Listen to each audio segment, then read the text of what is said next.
যুদ্ধবন্ধের আলোচনা নিয়ে ডোনাল্ড ট্রাম্পের নতুন বার্তা। যুক্তরাষ্ট্র ও ইরানের দ্বিতীয় দফা শান্তি বৈঠক হতে পারে শুক্রবার।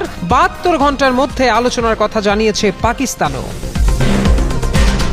যুক্তরাষ্ট্র ইসরায়েলকে লক্ষ্য করে আব্বাস আরাকচির হুঁশিয়ারি। যুদ্ধের পরিণতির দায় নিতে হবে ওয়াশিংটন ও তেল আবিবকেই। দক্ষিণ কোরিয়ার সাথে বৈঠকে ইরানের পররাষ্ট্রমন্ত্রীর মন্তব্য। ইসরায়েল লেবাননের দ্বিতীয় দফা বৈঠক আজ। আগ্রাসন বন্ধ, তেল আবিবের সেনা প্রত্যাহার ও বন্দি বিনিময়ের বিষয়ে হবে আলোচনা। পুনর্গঠন প্রক্রিয়া শুরুর ওপর গুরুত্ব দিতে চায় বৈরুত। হঠাৎ বরখাস্ত হলেন মার্কিন নৌমন্ত্রী জন ফেলান। মার্কিন প্রতিরক্ষা মন্ত্রী ও শীর্ষ কর্মকর্তাদের সঙ্গে অন্তর্দ্বন্দ্বই মূল কারণ, তবে মুখ খুলছে না পেন্টাগন। বাংলাদেশি জাহাজকেও হরমুজ প্রণালী পার হতে দিচ্ছে না ইরান। কূটনৈতিক তৎপরতা চালিয়ে যাচ্ছে তারেক রহমান সরকার।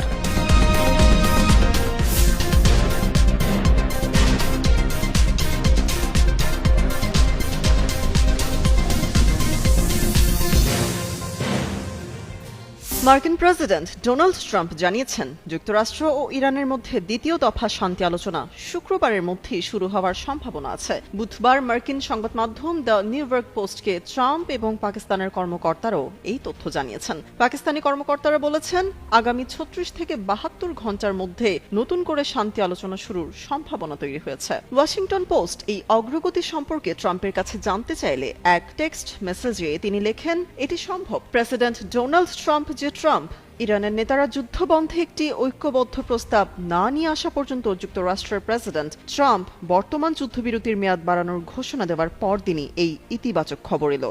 ইরান ও যুক্তরাষ্ট্রের মধ্যকার ২ সপ্তাহের যুদ্ধবিরতির মেয়াদ শেষ হওয়ার কথা ছিল বুধবার ওয়াশিংটনের স্থানীয় সময় সন্ধ্যায়। তার আগেই ট্রাম্প যুদ্ধবিরতির মেয়াদ অনির্দিষ্টকালের জন্য বাড়ানোর ঘোষণা দেন। ট্রাম্পের এই ঘোষণার পর থেকে ইরানের সঙ্গে কূটনৈতিক যোগাযোগ চালিয়ে যাচ্ছে পাকিস্তান। পাকিস্তানি এক কর্মকর্তা বলেছেন, এর ভিত্তিতেই আলোচনার সময় নির্ধারণ করা হয়েছে।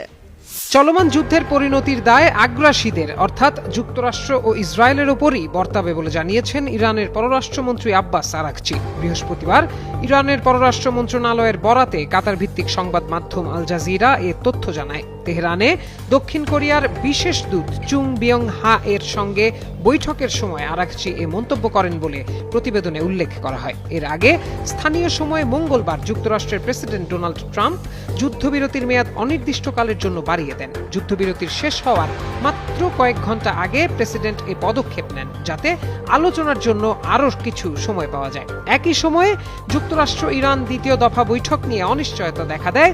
ইসলামাবাদে এই বৈঠক আয়োজনের প্রস্তুতি চললেও শেষ পর্যন্ত তা অনুষ্ঠিত হয়নি। যুক্তরাষ্ট্রের ভাইস প্রেসিডেন্ট জেডি ভ্যান্স ওই বৈঠকে যোগ দেওয়ার কথা থাকলেও হোয়াইট হাউসের এক কর্মকর্তা নিশ্চিত করেন তিনি সফরে যাচ্ছেন না। অন্যদিকে ইরানও কোনো প্রতিনিধি দল পাঠাবে কিনা তা স্পষ্ট করে জানায়নি। যুক্তরাষ্ট্রের ওয়াশিংটনে আজ ইসরায়েল ও লেবাননের মধ্যে দ্বিতীয় দফার বৈঠক অনুষ্ঠিত হতে যাচ্ছে।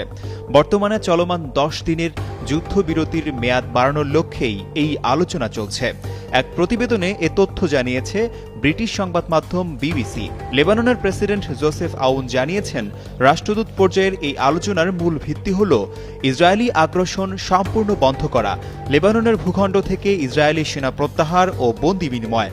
এছাড়া আন্তর্জাতিক সীমান্তে লেবানন সেনাবাহিনীর মোতায়েন এবং যুদ্ধের ক্ষয়ক্ষতি কাটিয়ে পুনর্গঠন প্রক্রিয়া শুরু করার বিষয়েও গুরুত্ব দিচ্ছে বৈরুত। এর আগে গত ১৬ এপ্রিল প্রথম দফার আলোচনার পর ২ দেশের মধ্যে ১০ দিনের একটি অস্থায়ী যুদ্ধবিরতি কার্যকর হয়।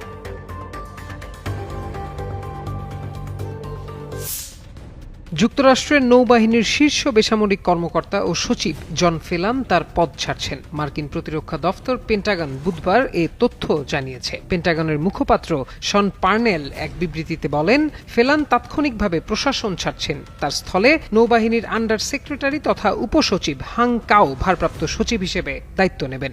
তবে পেন্টাগনের অভ্যন্তরীণ সূত্রগুলো বলছে, ফেলানকে আসলে বরখাস্ত করা হয়েছে। প্রতিরক্ষামন্ত্রী পিট হেগসেথ এবং অন্য শীর্ষ কর্মকর্তাদের সঙ্গে তার আমেরিকার সম্পর্ক সম্প্রতি খারাপ হয়ে ওঠে। অনেকেই এই পদে হাং কাওকে বেশি উপযুক্ত মনে করতেন। সূত্রগুলোর মতে এক ভিডিওতে সিনেটর মার্ক কেলি সেনাদের অবৈধ নির্দেশ না মানার পরামর্শ দেওয়ার ঘটনায় ফেলান যথেষ্ট কড়া অবস্থান নেননি। এজন্য হেগসেথ তাকে দায়ী করেন। এছাড়া হেগসেথের ডেপুটি স্টিফেন ফিনবার্গের সঙ্গে জাহাজ নির্মাণ প্রকল্পের ব্যবস্থাপনা নিয়েও মতবিরোধ ছিল ফেলানের।